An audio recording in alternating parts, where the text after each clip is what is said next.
Ready? Namaste. Start. 11 days ago on International Women's Day, we reaffirmed our commitment to the economic empowerment of our sisters and mothers.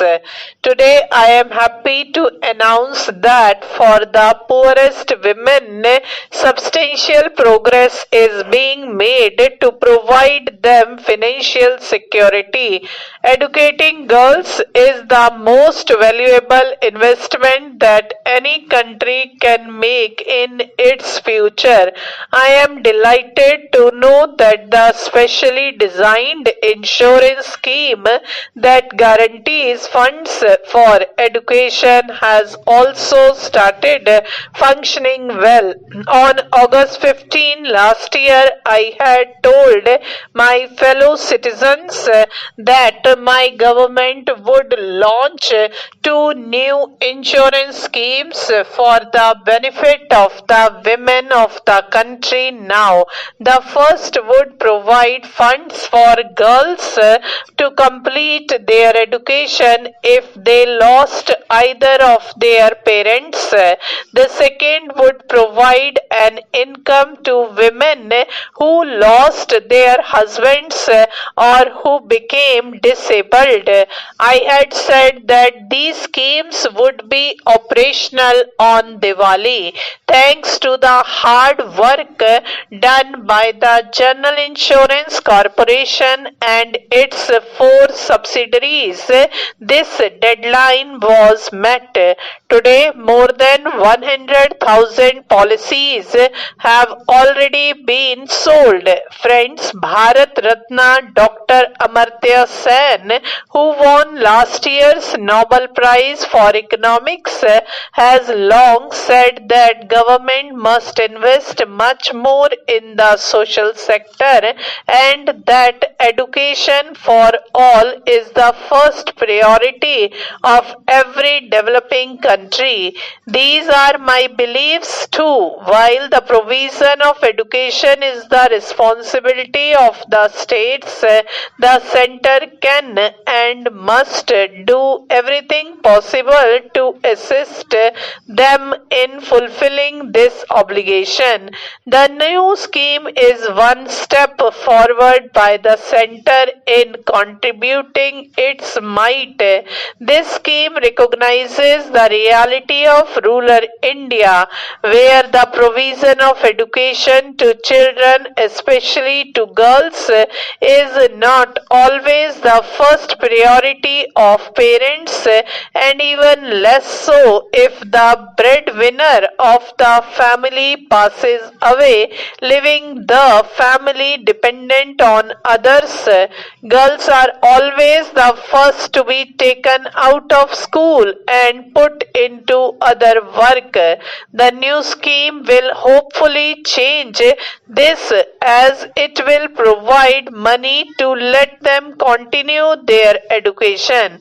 Thus, while it is the states who have to increase the supply of education, this scheme will increase the demand for education. I would like to state to be prepared to meet this demand by suitably upgrading their educational infrastructure. They should open new schools to provide education to girls in the respective states now.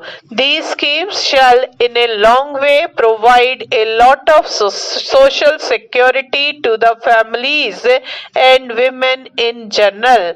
Many widows are not treated well in our society.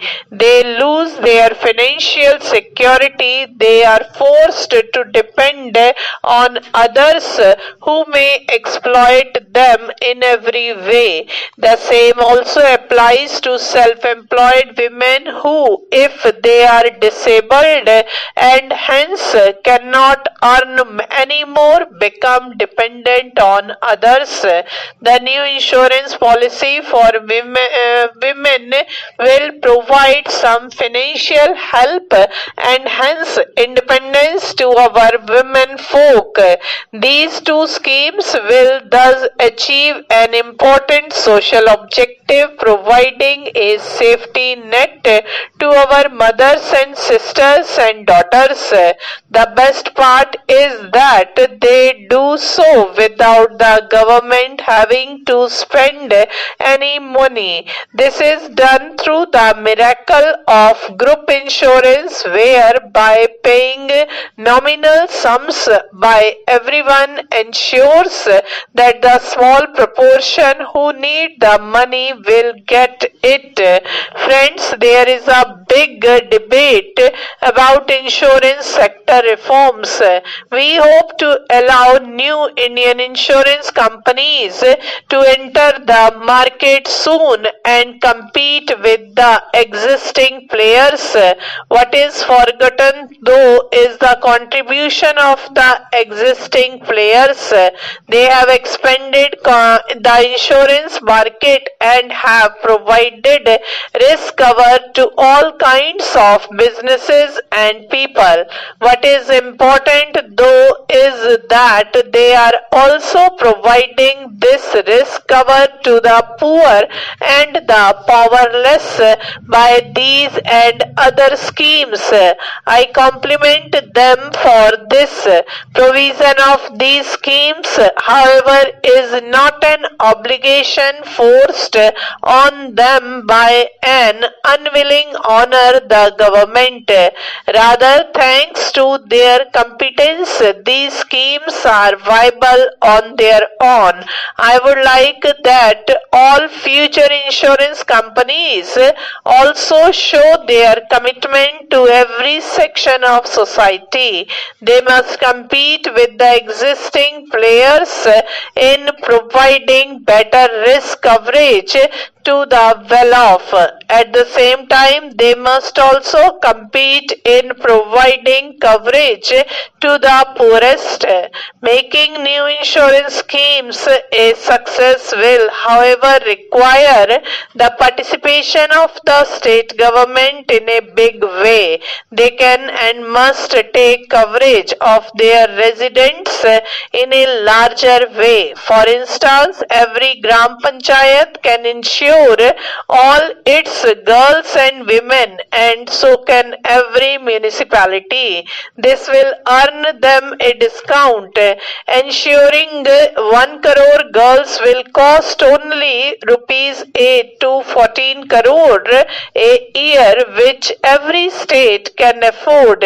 Ensuring 1 crore women will cost only rupees 5 to 6 crore, which again every state can afford. States must also collaborate with the General Insurance Corporation and its affiliates in ensuring better delivery of these schemes. No widow or disabled woman and orphan girl should have to go to some distant office and furnish all kinds of papers to some uncaring official to show that she is eligible to receive the benefits. Stop.